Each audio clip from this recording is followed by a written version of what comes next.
Bismillahirrahmanirrahim. Assalamualaikum warahmatullahi wabarakatuh.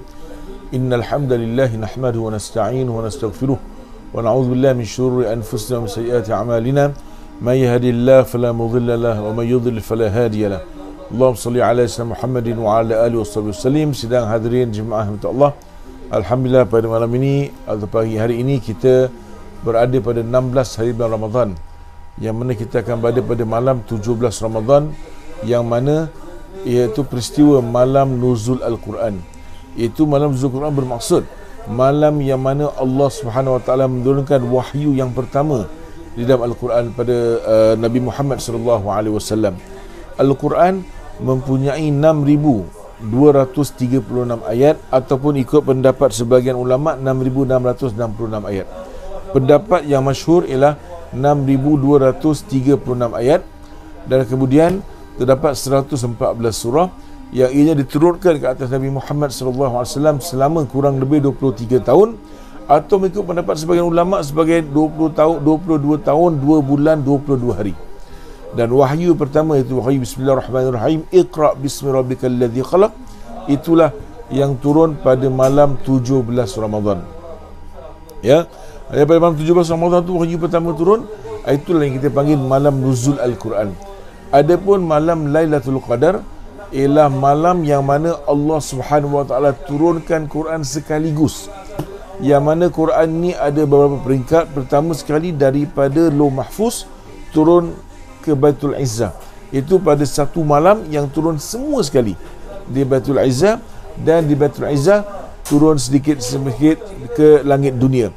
Ya, ke dunia selama 22 tahun 2 bulan 22 hari, dan wahyu pertama ialah Iqra bismi rabbikal ladzi khalaq. Ya.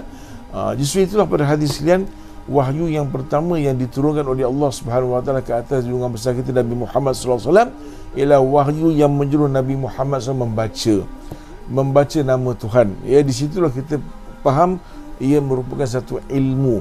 Kita perlu ada ilmu, kemudian baru kita dituntut untuk beriman. Orang-orang yang tidak disampaikan ilmu tentang Allah Subhanahu Wa Taala, mereka tidak dituntut untuk beriman. Dan sejarah Al-Quran dan uslubul Quran telah menunjukkan bagaimana Allah Subhanahu Wa Taala ketika umat manusia zaman-zaman terdahulu sekalipun, apabila mereka tidak beriman kepada Allah, mereka kufur, mereka syirik kepada Allah, mereka menipu timbangan, mereka mereka buat berbagai-bagai maksiat, Allah Subhanahu Wa Taala hanya biarkan saja. Ya, bila Allah Subhanahu Wa Taala mengazab mereka, Allah Subhanahu Wa Taala mengazab mereka ketika Allah Subhanahu Wa Taala mendatangkan seorang nabi, memberi peringatan, memberi ilmu pada mereka, lalu mereka tolak. Sesudah itulah baru Allah Subhanahu Wa Taala memberikan azab ke atas umat-umat yang terdahulu. Ya, jadi alhamdulillah kita faham para hadirin sekalian bahawa malam nuzul Quran ni malam wahyu pertama yang diturunkan. So kita perlu untuk menjadikan Quran ini sebahagian daripada diri kita. Quran perlu wujud dalam hati kita.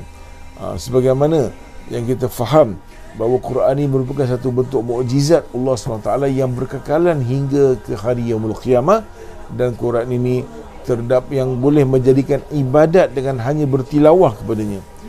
Kita mendapat pahala dengan hanya kita membaca Al-Quran, al-muta'abbad bitilawati. InsyaAllah di masa-masa yang lain saya akan menerangkan. Yang paling penting sekarang, sematkan dalam hati kita untuk kita nak menjadi orang yang celik Al-Quran dan tidak berterusan buta Al-Quran. Dan semakin banyak kita belajar tentang Al-Quran, semakin banyak yang kita tidak mengetahui. Ya, ini kelebihan dan keistimewaan Al-Quran Al-Karim. InsyaAllah mudah-mudahan Al-Quran datang sebagai syafaat bagi diri kita.